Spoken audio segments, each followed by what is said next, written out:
Assalamualaikum warahmatullahi wabarakatuh. Waalaikumsalam warahmatullahi wabarakatuh. Alhamdulillahirabbil alamin. Assalatu wassalamu ala asrofil anbiya'i wal mursalin wa ala alihi washabihi ajmain. Amma ba'du. Puji syukur kehadirat Allah Subhanahu wa taala yang mana kita masih diberikan nikmat sehat dan nikmat kesempatan untuk terus belajar. Selanjutnya, salawat beserta salam tak lupa kita junjungkan kepada Nabi besar kita Nabi Muhammad Sallallahu Alaihi Wasallam beserta para sahabat dan pengikutnya hingga akhir zaman.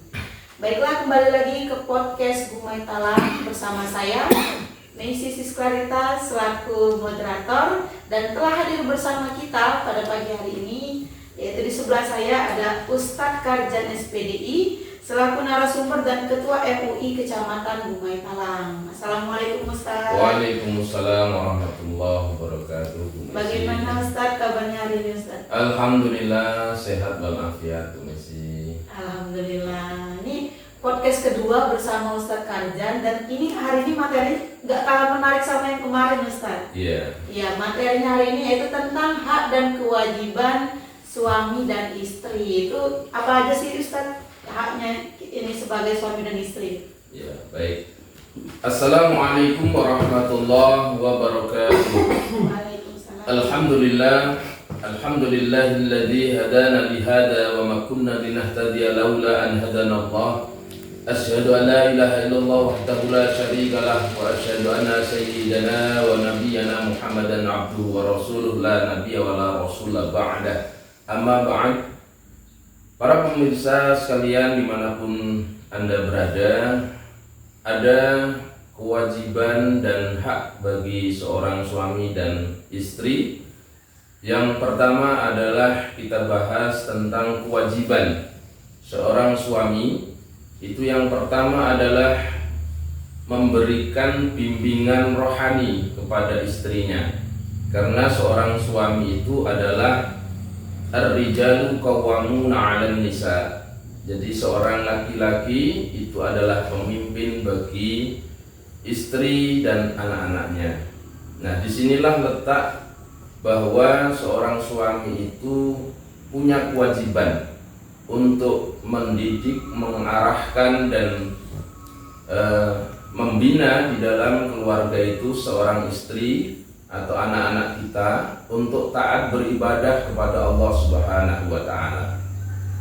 Kemudian yang selanjutnya adalah memberikan nafkah lahiriah.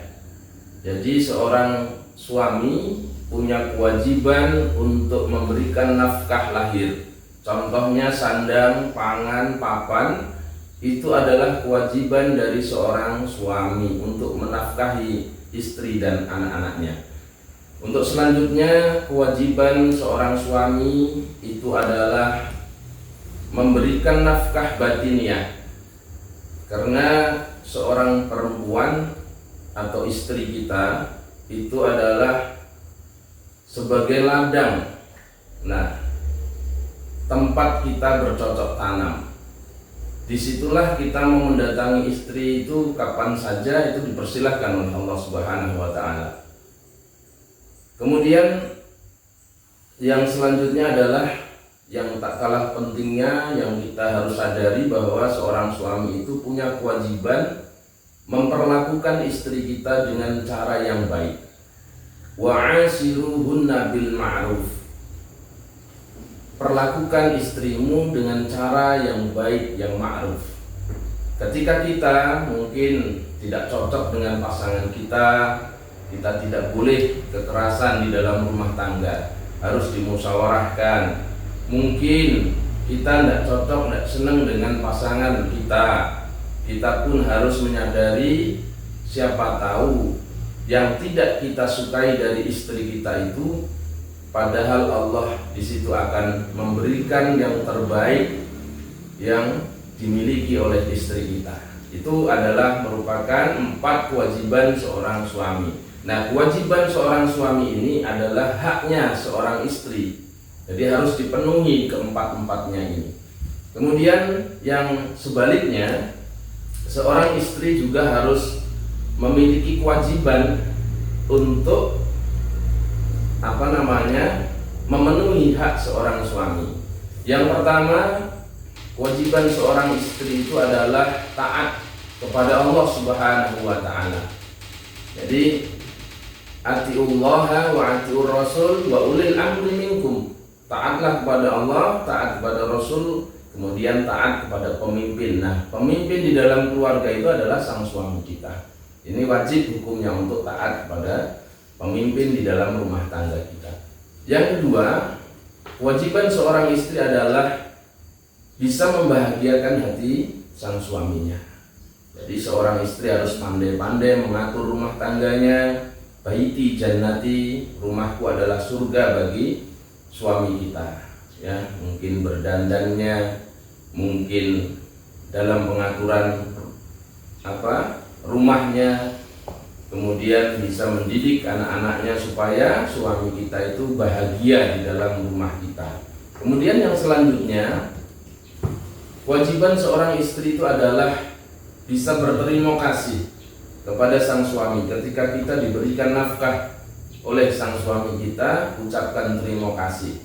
Berapapun rezeki yang diberikan Allah melalui pasangan kita, melalui suami kita, kita wajib untuk berterima kasih karena kita sudah diberikan nafkah, baik itu lahiriah maupun batiniah. Itu kira-kira Bu Messi gambarannya, paparan tentang hak dan kewajiban seorang suami dan seorang istri.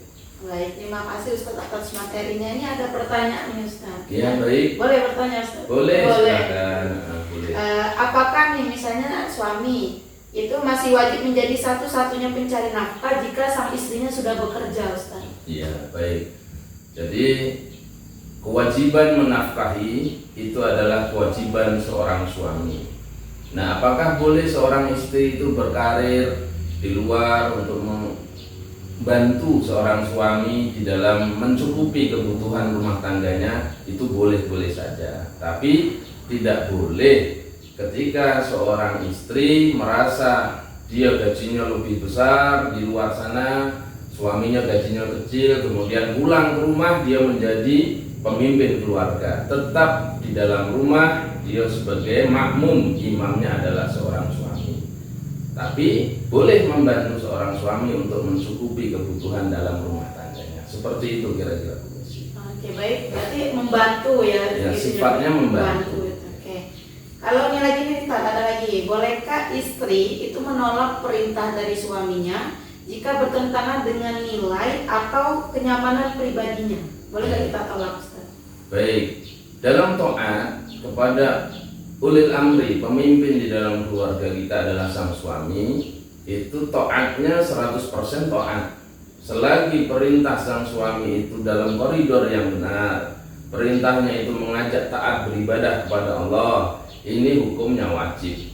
Contoh ya, mungkin tidak nyaman seorang perempuan yang tidak berhijab misalnya. Nah, suaminya memerintahkan, wahai istriku, engkau harus berhijab ya ketika engkau keluar rumah. Kalau di dalam rumah tidak apa-apa, tidak pakai hijab, jilbabnya. Nah, seperti itu. Ini wajib taat. Kalau nyamannya mungkin tidak nyaman seorang perempuan kalau disuruh untuk berjilbab. Tapi ini adalah perintah Allah melalui sang suami kita. Maka ini taati perintah sang suami ini. Insya Allah menjadi wanita yang solehah. Ya. Gitu kira-kira. Nah, baik Ustaz, ini sangat bagus sekali nih Ustaz ya untuk para istri-istri. Ternyata kita tuh meskipun kadang kurang nyaman, kita mesti taat juga sama perintah suami ya. Ada pertanyaan terakhir nih Ustaz nih. Apakah suami wajib membantu pekerjaan rumah tangga? Bagaimana pandangan Islam dan sosial modernnya? Apakah boleh suami itu membantu pekerjaan rumah tangga atau gimana Ustaz? Ya, baik. Jadi seorang suami juga walaupun dia sebagai pimpinan di dalam keluarga juga tidak boleh otoriter ya, semaunya saja. Mentang-mentang dia sebagai pemimpin terus ngatur-ngatur semuanya, itu tidak boleh. Makanya ada perintahnya itu wa'ashiruhunna bil ma'ruf ya. Perlakukan pasangan kita itu dengan cara yang ma'ruf. Kita harus tahu diri. Misal kita ini kan datang pulang dari kerja, kemudian tahu sang istri kita itu sibuk mendidik anak-anak kita, merawat anak-anak kita, kemudian juga mungkin mensetrika baju kita, mencucikan baju kita, dia sibuk sekali. Ya jangan sekali-kali kita tidak tahu kondisi sang istri kita. Misalnya mau buat kopi, ya bisa saja kita buat kopi sendiri, karena kecapean sang istri di rumah itu luar biasa. Maka harus menghargai pasangan kita. Nah, apakah kita boleh membantu pekerjaan sang istri, misalnya masak nasi, masak air, atau mencuci, ya, menjemur pakaian, merawat anak-anak kita bareng-bareng? Apakah boleh? Malah ini dianjurkan, ya. Walaupun kita itu sebagai pemimpin, tapi kita harus saling tolong menolong di dalam keluarga ini, membantu pekerjaan sang istri, tapi hukumnya tidak wajib, ya. Seperti itu, Bu Messi. Baik, alhamdulillah ini materinya sangat menarik sekali nih ya Ustaz ya. Ya. Terima kasih atas materinya Ustaz. Alhamdulillah. Oke, baiklah, cukup sekian pada materi hak dan kewajiban suami istri pada pagi hari ini. Semoga bermanfaat dan dapat kita amalkan dalam kehidupan sehari-hari dimanapun pemirsa berada. Amin, amin. Baiklah, saya akhiri dengan lafaz hamdalah. Alhamdulillahirabbil alamin.